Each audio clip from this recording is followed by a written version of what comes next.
Hello, coming to the end of school holidays. Yay! No, oh my goodness. We've got lots of mixed emotions, both as parents and our children will have the same.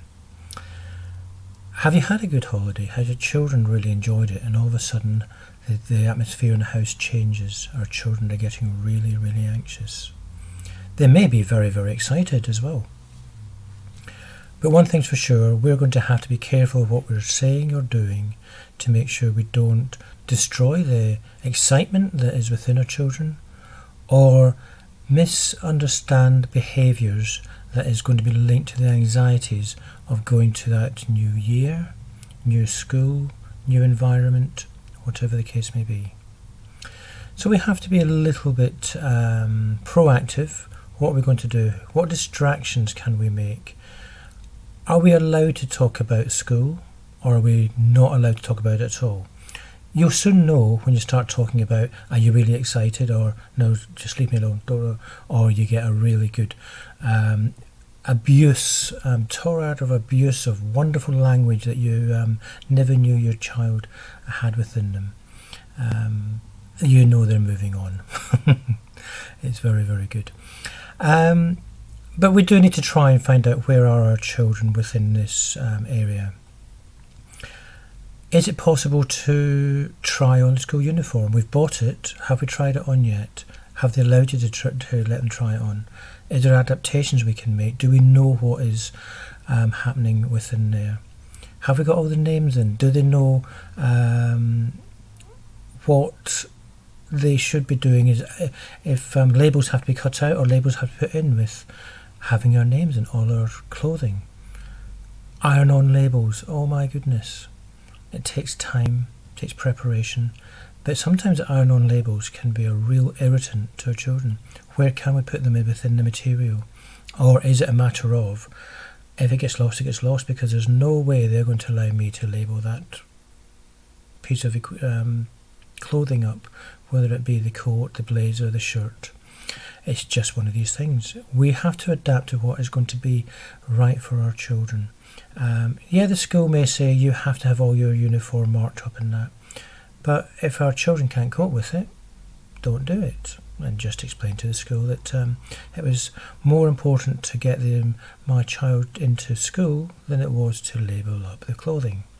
So let's look at it carefully. Have we looked at the policies that the school have? Do we know what's expected? What is their policies relating to special educational needs, to bullying, to lateness or to attendance? And then what adjustments, if needed, should we be looking at within the structure of the schools that you can say, well, actually this can still work, but we just need to make a few amendments here, and then everything will be fine. And then make sure we talk to the school, whether it be the Senko or whether it be the head of year or their tutor. It doesn't really matter, but it's worthwhile reading through, know what it is that's being expected of you as the parent and of the child, and then say, okay, we can do most of this, but we're going to need to adjust this a little bit to make sure. And it's not going and saying this is what we must have. I would like to talk to you about some adjustments I think we may need to make just to ensure that they get the best experience out of your school as possible. And I'd like to work with you on how to do that. Is that possible? And then take it from there. So we're not going to challenge them, but we're going to ask for their help to make sure that our children are happy at school. Do we talk to the children about their worries, or do we sort of talk about what are you most looking forward to? What do you think will be your best subject that you haven't done before and that you're really looking forward to actually getting your experience in? Have you done food technology? Is this going to be a really new experience? And wow, how are we getting this to school? Let's practice doing some baking for when we start doing that. We'll do some stuff, really basic stuff of how to get the ingredients and what boxes do we take it in or how do we transport it. because that might be a worry for them. Just anything that you can do and ask, but not push. I think asking and then listening. Don't want to talk about it. Okay. But if there's anything that you want to know that's causing you a little bit of worry, please ask so that I can try and find out if I don't know myself. Because I don't want you worrying about something that can be sorted quite quickly.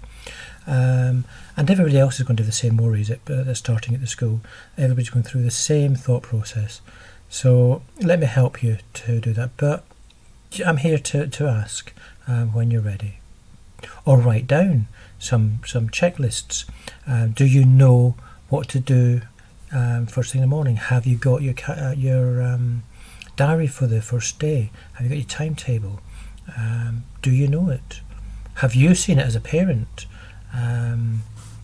Do you know what they're actually doing?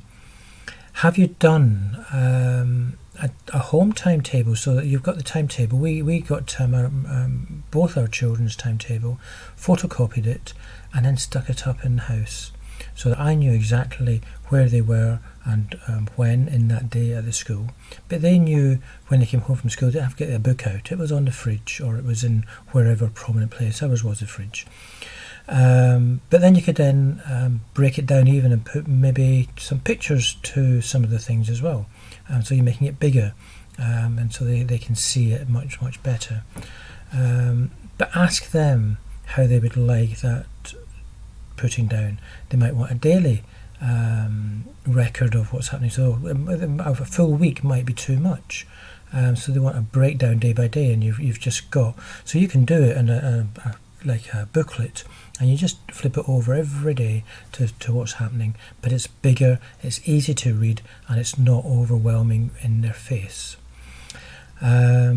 Because some schools do what is called a fortnightly timetable, and they have a different colour for 1 week to the next. I think it's called the 10-day timetable. I'm not quite sure how to do it, but it's a timetable that's worked over a 2-week rolling period, and that can be really confusing. So again, make sure you understand the timetable, you understand it yourself, so that if you need to talk to your children about it, you're able to do that with confidence, not of well, I think it's this, because if you say, well, I think this, we're not going to instill confidence in our children, and they're going to get a little bit more anxious than what they already were. So take the time to study the timetable and understand it.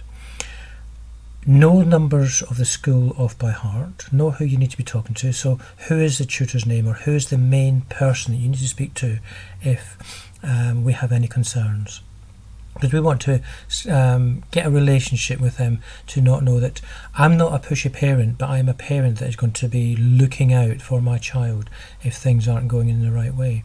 And I'm going to ask for your help, and I'm going to give you my help if you're struggling with things at school, so that you know what is working for us, that you might be able to adapt in the school environment, and vice versa. What's working at school, maybe we can adapt into the home environment. And if we start off on that footing with the new school, we won't be looked at as the awkward parent, but we'll be looking at as the interested parent, the helpful parent, if we're lucky. Okay, so yeah, we're going to be going through all sorts of emotions that lead up to the new school year.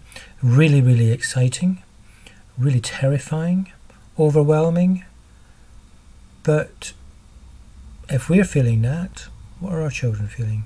Because I know I was overwhelmed when my child was going into secondary school, etc. So think about it, do your homework, and be prepared. Thanks a lot. Bye.